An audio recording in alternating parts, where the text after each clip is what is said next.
Think about your favorite American foods: burgers, fries, pizza, mac and cheese. Ever wonder why they taste so good and sometimes so over the top? Why is American bread so sweet? Why does ketchup taste like dessert? Why does cheese seem to go with everything?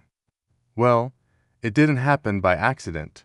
The story of American food is really the story of America itself: immigration, invention, industry, and identity. From smoky barbecue pits to the sugary cereals of suburban mornings, every bite tells a deeper story. So grab a snack, because we're diving into why American food tastes the way it does. American food is bold, indulgent, and instantly recognizable. But what makes it American? It's not one cuisine, it's many. It's a chaotic blend of cultures, convenience, and capitalism. Behind every hot dog stand and fast food billboard is a history shaped by indigenous ingredients, waves of immigration, world wars, and billion-dollar corporations. And flavor, it has been carefully engineered from the salt in your fries to the sugar in your sandwich bread. In this video, we'll trace the evolution of American taste. From native foodways to the fast food empire, we'll see how flavors were shaped by migration, mechanization, and marketing. You'll find out why American food can be comforting or controversial. Because in America, food isn't just fuel, it's culture, politics, and power, all on a plate. Part 1. Colonial roots and indigenous influence. Long before burgers and fried chicken, the first American food came from the land and the people who lived here first. Indigenous communities across the continent had diverse diets based on local ecosystems. In the Northeast, it was corn, beans, and squash, the three sisters. In the Great Plains, it was bison and dried meat. Along the coast, seafood and seaweed were staples. Cooking methods included smoking, drying, stone boiling, and open fire roasting. These techniques weren't just survival, they were sophisticated, regional, and deeply tied to tradition. Then came the Europeans. Colonists brought old world ingredients: wheat, dairy, domesticated animals, and spices. But they had to adapt. They leaned heavily on native crops like corn and potatoes. Without indigenous guidance, many would have starved. This blend began the first fusion cuisine in America. Think stews thickened with cornmeal, or settlers adopting jerky and pemmican for travel. Over time, colonists developed regional food identities. In the South, African influence would add bold spice. In New England, seafood chowders emerged. But the groundwork, native crops and indigenous techniques, shaped the flavor foundation of what would become American food. Part 2.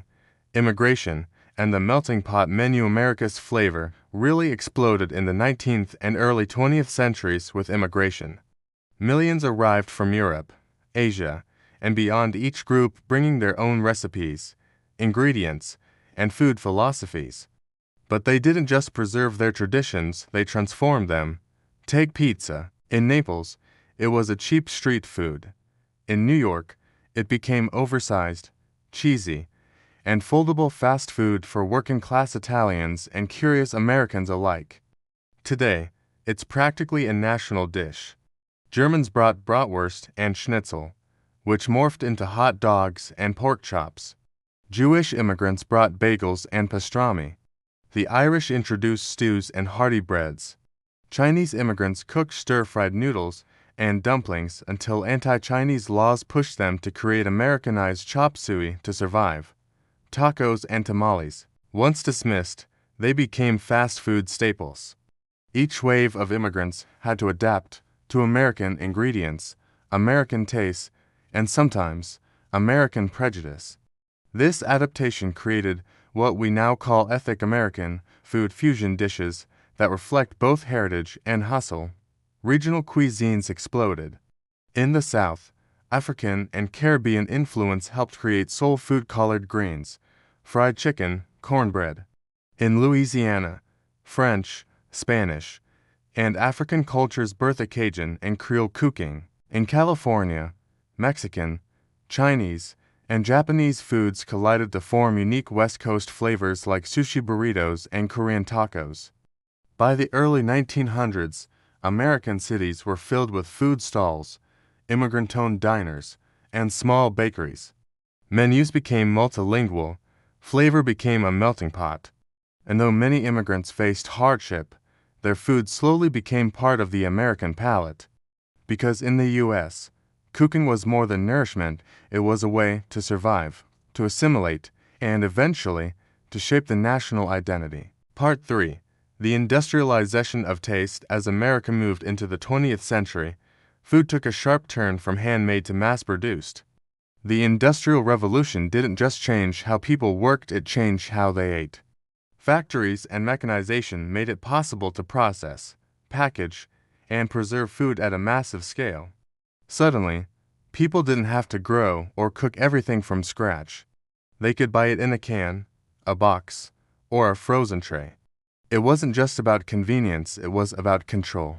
Big food companies like Campbell's, Heinz, and General Mills began standardizing flavor across the country. A Campbell's tomato soup in Texas would taste the same as one in Maine. That consistency created trust and addiction. During World War II, the U.S. military developed shelf-stable, long-lasting rations. After the war, those same techniques were used to feed civilians, leading to the rise of TV dinners, powdered eggs, and instant mashed potatoes. And let's not forget advertising. Brands poured millions into convincing Americans that processed food was modern, efficient, even patriotic. Jell-O became a status symbol. Spam was rebranded as versatile and glamorous. Betty Crocker wasn't even real, but she became a trusted voice in every kitchen. Science was put to work not just to preserve food, but to engineer flavor. Artificial vanilla, lab-grown cheese powders, MSG, flavors were stripped down to their most addictive forms. By the 1950s and 60s, the American kitchen had transformed. Homemade meals gave way to products with long shelf lives and bold, artificial taste. Food was no longer just about tradition. It was about profit, speed, and scale, and American taste buds. They were being trained one processed bite at a time. Part 4. Why American food is so sweet, salty, and addictive. If you've ever visited another country, you may have noticed something odd. American food just tastes sweeter, saltier, sometimes overwhelmingly so. And it's not just in your head. Take bread, for example. In most countries, it's simple: flour, water, yeast. In the U.S., it's often packed with sugar, even in whole wheat versions. Or ketchup. In Europe, it's mildly sweet and tangy.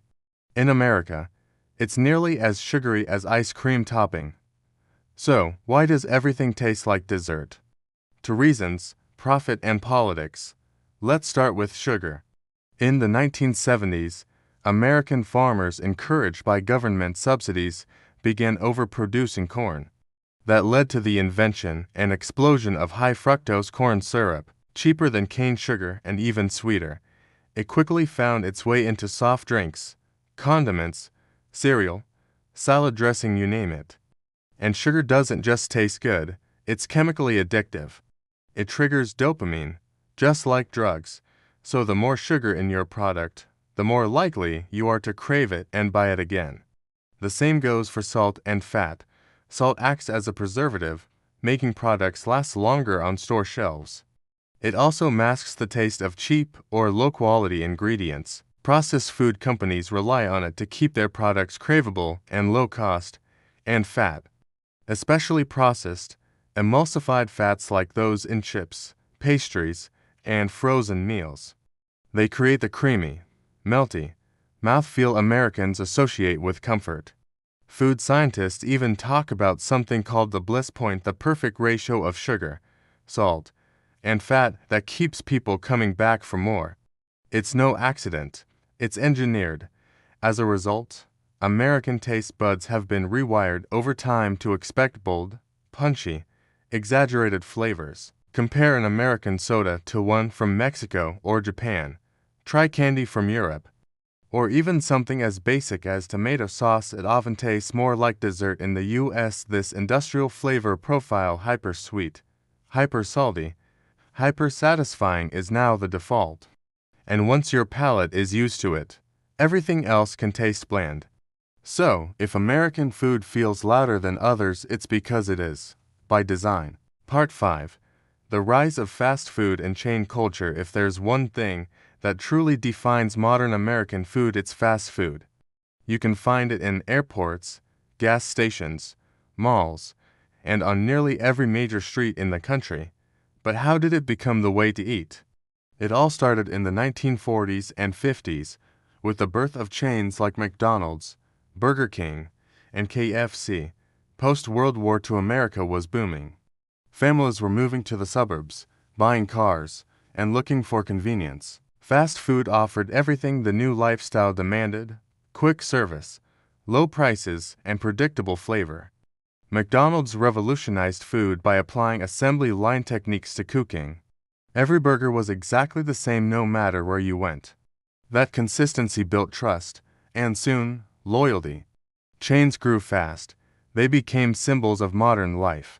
And the food, it was designed to be craveable: salty fries, fizzy, sweet soda, rich, melty cheese, juicy, greasy patties, all engineered for immediate satisfaction. By the 1980s, fast food wasn't just a trend, it was an empire. Taco Bell, Wendy's, Domino's, and countless others followed the same formula: simple menus, bright branding, and flavors that pop. And kids, they were a major target. Happy Meals, mascots, playground toys, cartoons. The earlier you hooked a customer, the more likely they'd come back for life. But flavor wasn't the only thing being standardized. Taste itself was being reshaped. Generations grew up associating satisfaction with certain textures, temperatures, and ingredients: hot, salty, fatty, fast. Even sit-down chains like Applebee's, Olive Garden, and Chili's adopted the fast food flavor profile: big portions, bold sauces, lots of salt and sugar. This industrial chain model spread globally. Today, you can find American fast food in over 100 countries. But even as it went global, its roots stayed the same: speed, consistency, and engineered craving. And with it, a new definition of American taste was locked in: one that's fast, bold, and built for mass appeal. Part 6. Race, Class, and the Politics of Flavor. American food isn't just about flavor, it's about who makes it, who controls it, and who gets the credit. Take soul food, for example: fried chicken, collard greens, black-eyed peas, cornbread. It's deeply American, but its roots trace back to enslaved Africans who had to make the most out of scraps and leftovers. They brought knowledge of spices, deep frying, and stewing techniques that would eventually shape Southern cuisine. But for decades, that contribution went unrecognized, or worse, caricatured. Barbecue tells a similar story. Though often associated with Texas or Kansas City, its origins are tied to Caribbean and African traditions of slow roasting meat over fire. Today, it's celebrated nationally, but how often are its cultural roots acknowledged? Then there's the issue of class. Processed food and fast food dominate low-income neighborhoods: cheap, accessible, and filling. Fresh produce, whole grains, often harder to find and more expensive. This food inequality has shaped taste preferences based not on choice, but on access. In wealthier areas, organic markets and farm-to-table restaurants thrive. In poorer areas, dollar menus and corner stores fill the gap. This divide has created two different Americas: one that eats for health, the other for survival, and flavor follows money. While immigrant cuisines have gained popularity, think sushi, tacos, pho, burrito, it often comes with a twist. Their flavors are adapted, toned down, or Americanized to suit mainstream tastes. The result? Some chefs profit from global fusion, while the communities that originated those dishes are excluded or underpaid. Even the word authentic gets complicated. Who decides what's real, and what's marketable. In many ways, American flavor is a cultural battleground where identity, economics, and representation collide. Because when we talk about why food tastes the way it does, we're also talking about who gets to define what tastes good. Part 7. A modern reckoning with American taste in recent years. Something interesting has started to happen. Americans are re-examining their taste buds. After decades of processed, sugary, industrialized food, many are asking, what are we really eating? Food documentaries like Food, Inc., Forks Over Knives, and the sugar film pulled back the curtain on the food industry, revealing everything from deceptive labeling to unhealthy ingredients hiding in plain sight. And people responded. Organic food sales skyrocketed. Farmers' markets returned to cities. Millennials and Gen Z consumers began prioritizing sustainability, transparency, and whole ingredients. Clean eating became a trend. So did plant-based, non-GMO, and locally sourced. It's not just about health, it's about flavor integrity. Chefs began reintroducing heirloom vegetables, natural fermentation, and traditional spices flavors that had been sidelined during the rise of mass food production. There's also a push for cultural reclamation. Second-generation immigrant chefs are reviving their ancestral cuisines, not the Americanized versions, but the real, bold, regional dishes passed down through generations. Diners are becoming more adventurous, craving complexity over convenience, and tech has played a role, too. With platforms like TikTok, Instagram, and YouTube, people are discovering global cuisines instantly. You might try Nigerian jollof rice one day, then Korean tteokbokki the next, all from recommendations on your phone. Still, there's tension. Ultra-processed food hasn't disappeared, it's just evolved. Now there are healthy-looking snacks with the same sugar load. Fast food chains offer plant-based options that are still packed with salt and preservatives. So, we're in a strange place where both artisanal sourdough and flamin' hot Cheetos define American taste. But that's the beauty of it. Today, American food is becoming more reflective of its roots, diverse, innovative, and complicated. People are beginning to ask not just what tastes good, but where did this come from, who made it, and why do we eat it this way? That question, why does American food taste the way it does, isn't just about history. It's about choice. It's about future. So, why does American food taste the way it does? Because it's a story of invention, struggle, empire, and identity. It's the corn of the native peoples, the spices of enslaved Africans, the noodles and dumplings of immigrants, the science of fast food labs, the politics of agriculture subsidies, the dreams of chefs and the needs of working parents. It tastes sweet because sugar was cheap and addictive. It tastes salty because salt lasts forever. It tastes bold because we were trained to want more.